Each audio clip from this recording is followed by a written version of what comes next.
इस वीडियो को लाइक करें, हमारे चैनल को सब्सक्राइब कर बेल आइकन जरूर प्रेस करें हमारी न्यू वीडियो सबसे पहले देखने के लिए।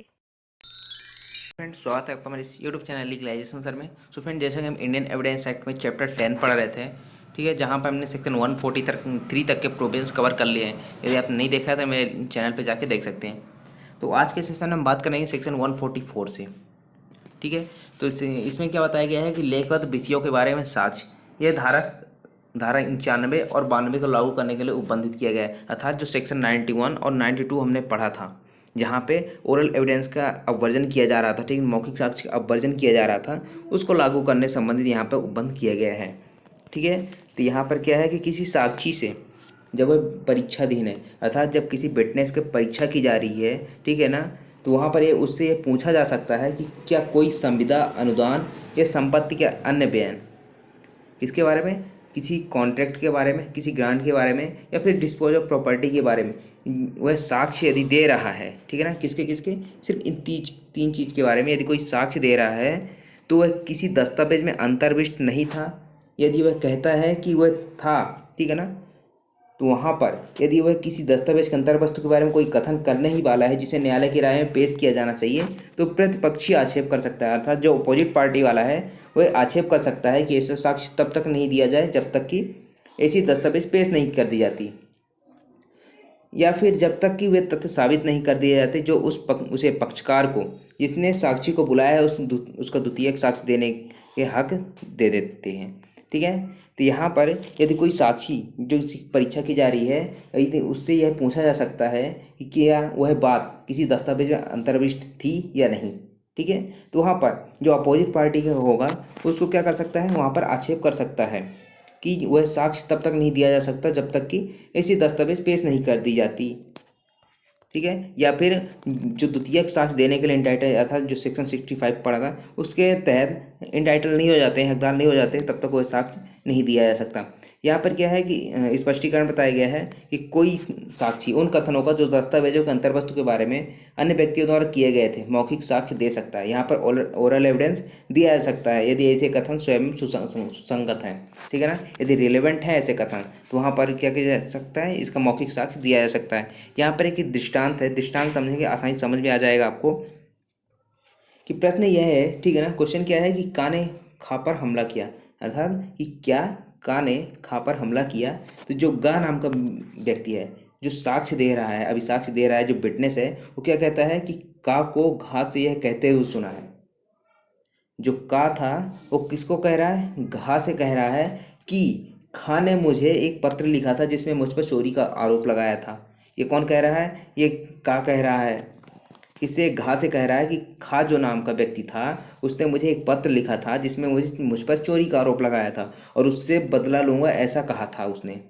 ये ऐसा कौन बोल रहा है, गा कह रहा है। तो यहाँ पर यह कथन हमले के लिए का आशय दर्शित करने के लिए पर्याप्त है, ठीक है। तो यहाँ पर ये सुसंगत है, इसका मौखिक साक्ष्य दिया जा सकता है, ये बताया गया आपका सेक्शन 144 में।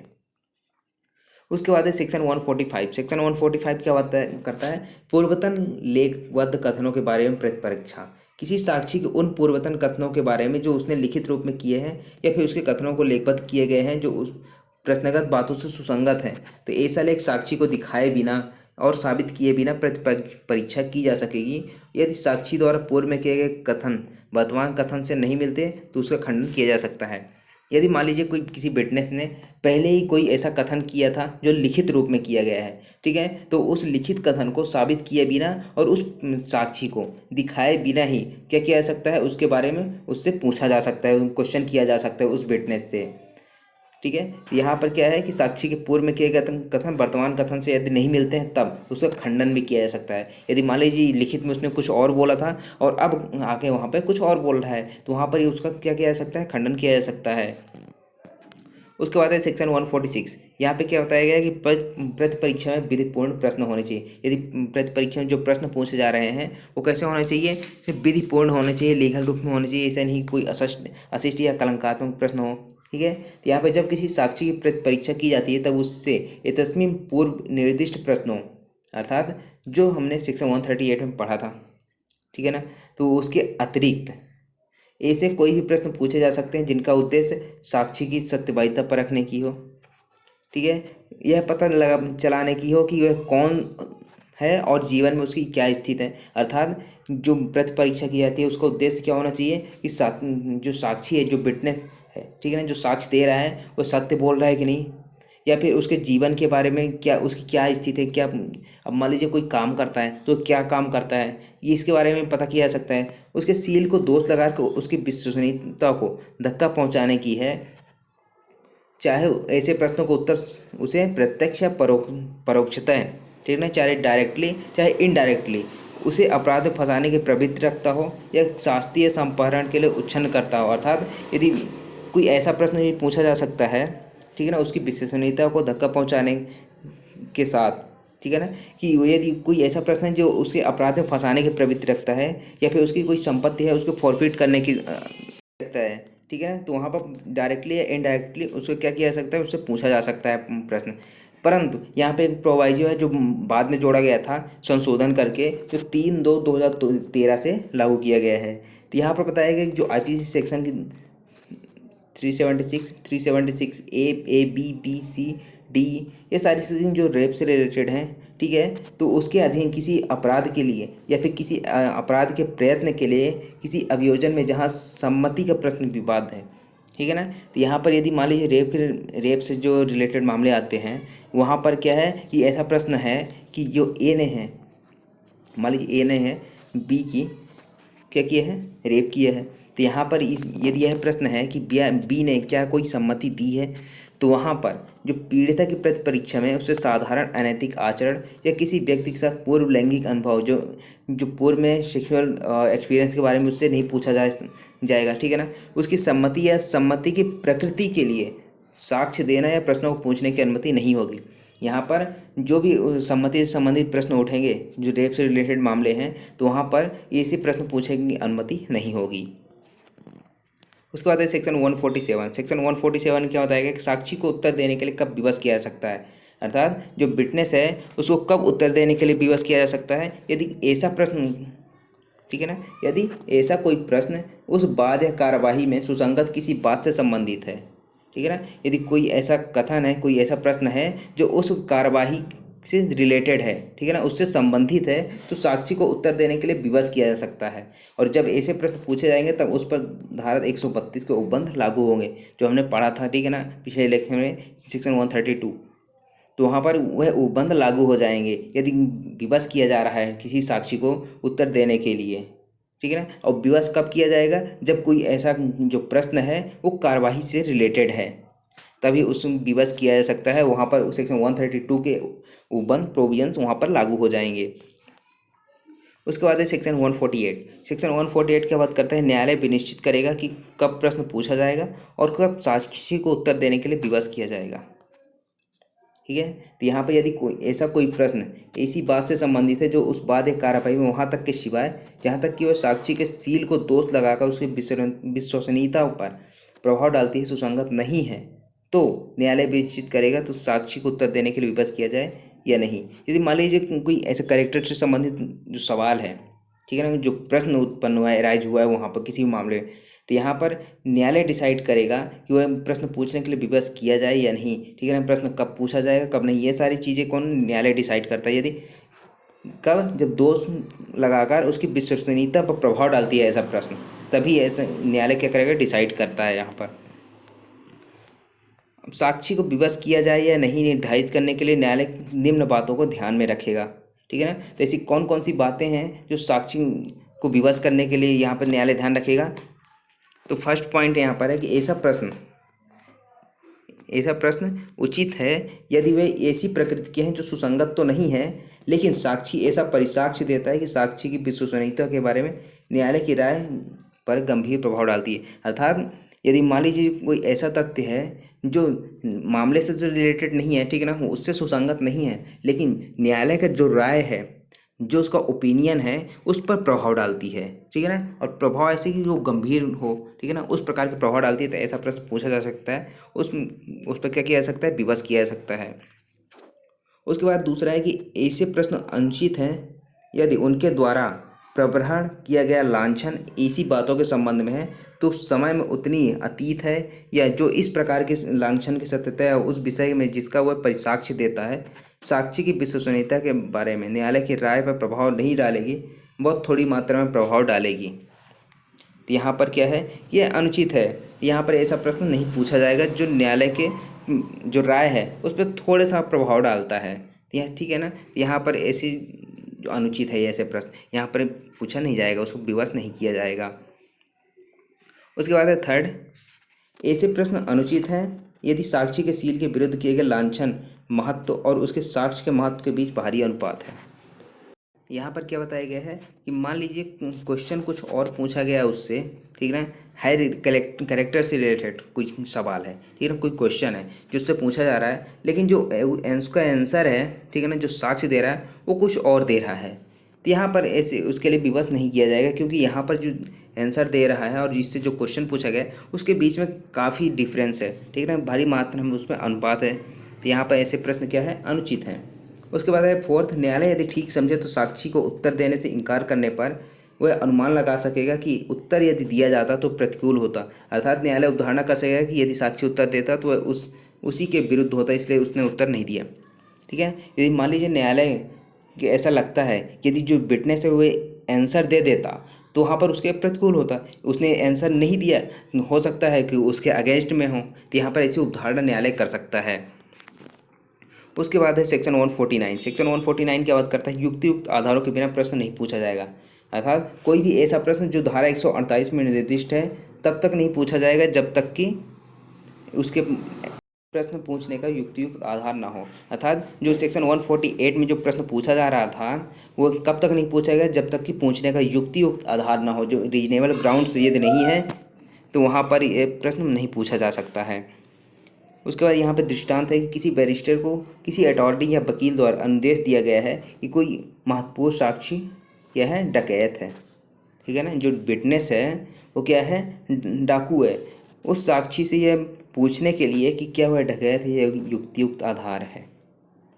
ठीक है, तो यहाँ पर जो बैरिस्टर है या फिर अटॉर्नी या वकील, उसको ऐसा बताया गया है कि जो विटनेस है वो डकैत है, तो ये रीजनेबल ग्राउंड है कि हाँ उससे पूछ सकता है विटनेस से कि क्या तुम डकैत हो, ये तो पूछ ही सकता है भाई। उसके बाद है किसी साक्षी से जिसके बारे में कुछ भी नहीं पता, ठीक है ना, यहाँ पर ऊपर जो हमने एग्जाम्पल पढ़ा वहाँ पर क्या था, उसमें पता था कि वह डकैत है, वह डाकू है, ठीक है, लेकिन यहाँ पर किसी उस साक्षी के बारे में कुछ भी नहीं पता है तो उससे पूछा जाता है कि क्या वह डकैत है, तो इस प्रश्न के पूछने का युक्तियुक्त आधार नहीं है यहाँ पर। क्यों? क्योंकि उसके बारे में कुछ भी नहीं पता है, फिर भी वहाँ पर उसको गलत तरीके से वहाँ पर पूछा जा रहा है, प्रश्न पूछा जा रहा है, वहाँ पर युक्तियुक्त आधार नहीं है, रीजनेबल ग्राउंड्स नहीं है, यहाँ पर ऐसे प्रश्न नहीं पूछे जाएंगे। ये सेक्शन 149 का है जो सेक्शन 148 से रिलेटेड है। उसके बाद है सेक्शन 150। सेक्शन 150 क्या बात करता है, युक्तियुक्त आधारों के बिना प्रश्न पूछे जाने की अवस्था में न्यायालय की क्या, जो सेक्शन 148 में जो क्वेश्चन पूछे गए थे वो रीजनेबल ग्राउंड्स पर नहीं पूछे गए थे, तो वहाँ पर न्यायालय क्या कर सकता है, उसकी प्रोसीजर को होगी कि यदि वो जो क्वेश्चन पूछा गया था वो किसी बैरिस्टर, प्लीडर या वकील या अटॉर्नी द्वारा पूछा गया है, तो वह न्यायालय क्या करेगा, ऐसे मामले की रिपोर्ट करेगा कहाँ पर, हाई कोर्ट में, या फिर ऐसे प्राधिकारी को करेगा, ऐसे अथॉरिटी को वह रिपोर्ट करेगा न्यायालय जिसके अधीन वह क्या कर रहा है, बैरिस्टर, प्लीडर या वकील या अटॉर्नी अपने प्रोफेशन वहाँ पे जारी रखता है, जहाँ पर वह कार्य करता है। हो सकता है मान लीजिए जैसे BCI है, ठीक, बार काउंसिल ऑफ इंडिया, वहाँ पर भी क्या कर सकता है, उसकी कंप्लेंट कर सकता है। उसके बाद है सेक्शन 151, ये काफ़ी इंपॉर्टेंट क्वेश्चन है, ठीक है, अशिष्ट और कलंकात्मक प्रश्न। न्यायालय किन्हीं ऐसे प्रश्नों को पूछने से मना कर सकेगा, ठीक है ना, जिसे वह अशिष्ट और कलंकात्मक समझता है, चाहे ऐसे प्रश्न या जांच न्यायालय के समक्ष प्रश्नों को कुछ प्रभावित करने की प्रवृत्ति रखते हों। ठीक है, यदि मान लीजिए कोई ऐसा प्रश्न है जो न्यायालय समझता है कि वो अशिष्ट है और कलंकात्मक प्रश्न है, ठीक है ना, जिसमें कलंक लगाने वाला कोई ऐसा प्रश्न है, वहाँ पर मना कर सकता है कि वह साक्ष्य ना पूछा जाए, वहाँ पे अनुज्ञा नहीं देगा। लेकिन वे प्रश्न जो विवादित तथ्यों और उन विषयों के संबंध में जिनका ज्ञात होना या यह अवधारित करने के लिए आवश्यक हो कि विवादित तथ्य विद्यमान थे या नहीं, ये पूछे जा सकते हैं। लेकिन यदि क्वेश्चन ऐसा है जो विवादित तथ्य, जो फैक्ट एंड इशू है, जो ठीक है ना, वहाँ पर मामले का यदि उससे रिलेटेड है तो वहाँ पर ऐसे प्रश्न पूछे जा सकते हैं, ठीक है ना। उसके बाद है सेक्शन 152। अपमानित या क्षुब्ध करने के लिए आश्रय प्रश्न। क्षुब्ध अर्थात जो परेशान करने के लिए होते हैं, अपमानित मतलब अपमान करने के लिए, किसी इंसल्ट करने के लिए कोई ऐसा प्रश्न पूछा जा रहा है तो न्यायालय ऐसे प्रश्न का निषेध करेगा, अर्थात वहाँ पर ऐसे प्रश्न को पूछने से मना करेगा जो उसे प्रतीत होता है कि वह प्रश्न अपमानित या क्षुब्ध करने के आशय से किया गया है। उसके बाद है सेक्शन 153। सेक्शन 153 क्या बात करता है? सत्यबाधिता परखने के प्रश्नों के उत्तरों का खंडन करने के लिए साक्ष्य का अपवर्जन। अब यहाँ पर क्या है कि जहाँ किसी साक्षी से कोई ऐसा प्रश्न पूछा जाता है जो उसके सील से संबंधित है, जो उसके कैरेक्टर से संबंधित है। अब मान लीजिए कोई पूछता है कि क्या तुम ईमानदार हो, ठीक है ना, कि क्या तुम बेईमान हो, इस प्रकार के कोई ऐसा प्रश्न पूछे जा रहे हैं और वह उत्तर देता है, जो विटनेस है वो क्या कर रहा है, उत्तर दे रहा है ऐसा, ठीक है ना, कि उस तथ्य से मना कर देता है। अर्थात कोई पूछ रहा है कि तुम ईमानदार हो, वो बोलता है नहीं बेईमान है। या पूछा जा रहा है कि तुम क्या तुम बेईमान हो, तो वहाँ पर बोल रहा है कि नहीं हम ईमानदार हैं। यहाँ पर क्या है कि उसका खंडन करने के लिए कोई साक्ष्य नहीं दिया जाएगा। अब मान लीजिए कोई बोल रहा है कि हम ईमानदार हैं, तो उसका खंडन करने के लिए कोई अलग से साक्ष्य नहीं प्रस्तुत किया जाएगा, ठीक है। किंतु यहाँ पर यदि वो मिथ्या उत्तर देता है, ठीक है, गलत उत्तर देता है न्यायालय के समक्ष, तो उस पर मिथ्या साक्ष्य देने के लिए सेक्शन 193 के तहत जो आईपीसी में बताया गया है वो उसके तहत आरोप लगाया जा सकता है, ठीक है। तो यहाँ पर गलत साक्ष्य नहीं दे सकता है, उसके लिए क्या कर सकते हैं, अलग से कार्रवाई की जाएगी उसके अगेंस्ट में। यहाँ पर दृष्टांत दिया गया है, किसी साक्षी से पूछा जाता है कि क्या वह किसी नौकरी से बेईमानी से निकाला गया था और उसका प्रत्याख्यान करता है, ठीक है ना। इस जो विटनेस है उससे पूछा जा रहा है कि जो तुम्हें नौकरी से निकाला गया था तो क्यों निकाला गया था, बेईमानी से निकाला गया था क्या, तो वह उसका क्या कर रहा है, खंडन कर रहा है, वह मना कर रहा है, प्रत्याख्यान कर रहा है कि यहाँ पर यह दर्शित करने के लिए कि बेईमानी के लिए हटाया गया था, इसका साक्ष्य नहीं दिया जा सकता है, ठीक है, क्योंकि वह साक्षी जिस साक्ष्य के लिए प्रस्तुत हुआ है तो उस बात से किसी भी प्रकार का सील सुसंगत नहीं था। उसके बाद यहाँ पर कुछ एक्सेप्शन बताए गए हैं, ठीक है ना। पहला क्या है कि यदि किसी साक्षी से पूछा जाए कि क्या वह तत्पूर्व किसी अपराध के लिए दोषित हुआ है और उसका वह प्रत्याख्यान किया, तो उसकी पूर्व दोषसिद्धि का साक्ष्य दिया जा सकता है, ठीक है ना। यदि मान लीजिए किसी विटनेस से पूछा जा रहा है कि क्या तुम पूर्व में दोषसिद्ध किए गए हो, तो वहाँ पर यदि वह मना करता है तो वहाँ पर उसकी पूर्व दोषसिद्धि साबित की जा सकती है, ठीक है ना, इसका खंडन किया जा सकता है। उसकी अब पूर्व दोष सिद्धि कैसे साबित की जाएगी, कि उसकी यदि जो दोष सिद्धि की गई होगी तो वहाँ पर निर्णय की कॉपी होगी, उसको लगा सकते हैं यहाँ पर। उसके बाद है सेकंड, इस साक्षी से उसकी निष्पक्षता पर अधिक्षेप करने की प्रवृत्ति रखने वाला कोई प्रश्न पूछा और वह सुझाए गए तथ्यों को प्रत्याख्यान कर, तो उसका खंडन किया जा सकता है। अर्थात जिसके विरुद्ध साक्ष्य दे रहा है उससे किसी प्रकार का बैर तो नहीं है, ठीक है ना। यदि मान लीजिए जिसके अगेंस्ट में वो साक्ष्य दे रहा है तो उससे यह प्रश्न पूछा जा सकता है कि क्या तुम्हारी उससे कभी लड़ाई हुई है, तुम्हारा उससे कोई झगड़ा हुआ था, ठीक है ना। ऐसे प्रकार के प्रश्न पूछे जा सकते हैं, उसका खंडन किया जा सकता है, ठीक है। उसके बाद दृष्टांत यहाँ पर बताया गया है कि का से पूछा जाता है कि क्या उसके परिवार और खा के जिसके विरुद्ध साक्ष्य दे रहा है, परिवार में कोई बैर या झगड़ा तो नहीं रहा है, ठीक है ना, जैसा अभी हमने बताया था, ठीक है, उसी प्रकार से ये दृष्टांत बताया गया है। वह इसका प्रत्याख्यान करता है कि उसका खंडन इस आधार पर किया जा सकता है कि प्रश्न उसकी निष्पक्ष और अधिक्षेप करने की प्रवृत्ति रखता है, ठीक है ना। उसके बैर और झगड़े के बारे में प्रश्न पूछा जा सकता है, यदि उसको प्रत्याख्यान करता है तो उसका खंडन किया जा सकता है। यदि मान लीजिए हो सकता है कि कभी लड़ाई झगड़े हुए हों, उसकी वजह से वो गलत साक्ष्य दे रहा हो उसको फंसाने के लिए। उसके बाद है सेक्शन 154। सेक्शन 154 क्या बात करता है कि पक्षकार द्वारा अपने ही साक्षी से प्रश्न, अब जो पक्षकार अब बुलाता है किसी साक्षी को, अपने ही साक्षी से कब प्रश्न पूछ सकता है, जब जो पक्ष का पक्षधार है, ठीक है ना, अर्थात जो साक्षी था उसके पक्ष में आया था साक्ष्य देने के लिए, वो पक्षद्रोही हो गया, अर्थात इसको बोला जाता है हॉस्टाइल विटनेस। हॉस्टाइल विटनेस का नाम सुना होगा आपने, सेक्शन 154 को ही बोला जाता है हॉस्टाइल विटनेस, पक्षद्रोही साक्षी। अर्थात जिस पक्ष के बारे में साक्ष्य देने आया था, जिसके फेवर में साक्ष्य देने आया था, उसी के अगेंस्ट में साक्ष्य देने लगा, तो उसे कह लेते हैं पक्षद्रोही साक्षी।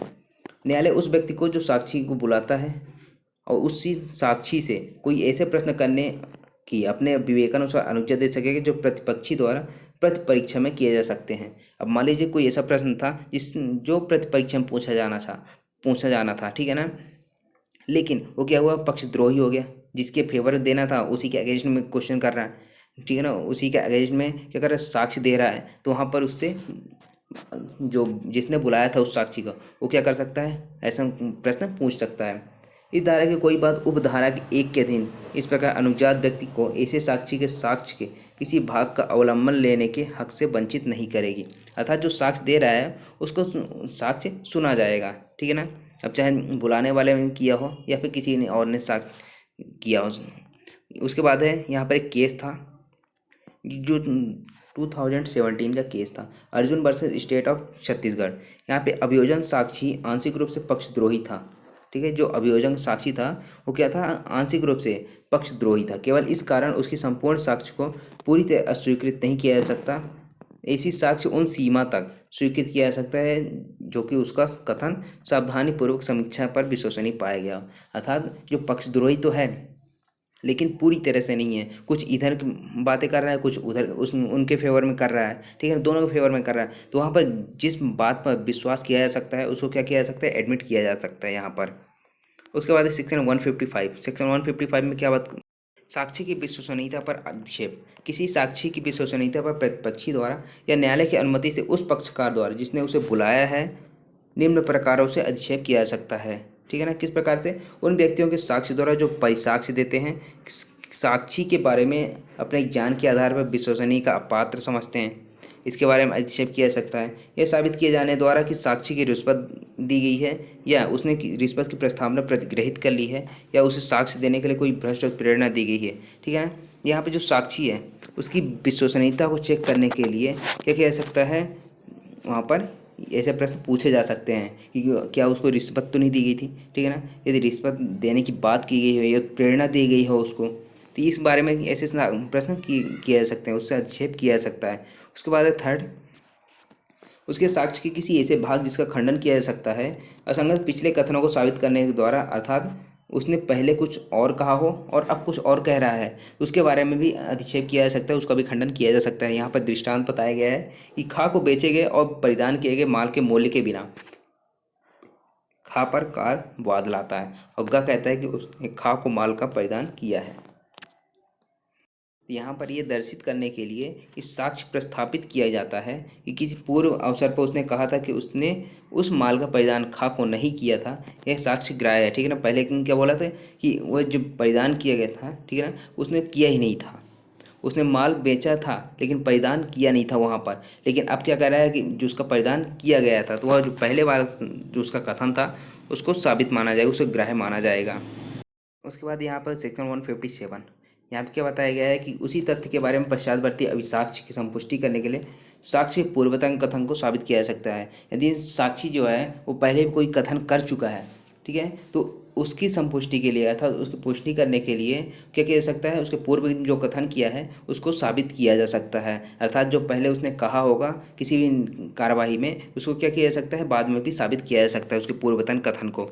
यह बताया गया सेक्शन 157 में। उसके बाद है सेक्शन 159।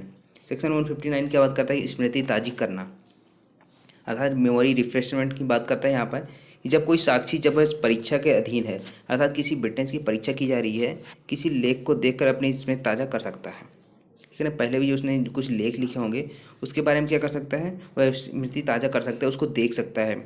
विशेषज्ञ अपनी स्मृति ताज़ा करने के लिए पुस्तकों को देख कर सकेंगे, ठीक है ना। जो विशेषज्ञ होते हैं जो पुस्तक के कर सकते हैं, देख सकते हैं जिस जो तथ्य है यदि किसी पुस्तक पर निर्भर करता है तो वह तथ्य क्या कर सकते हैं, वह देख सकते हैं, उसके बाद उसका साक्ष्य दे सकते हैं।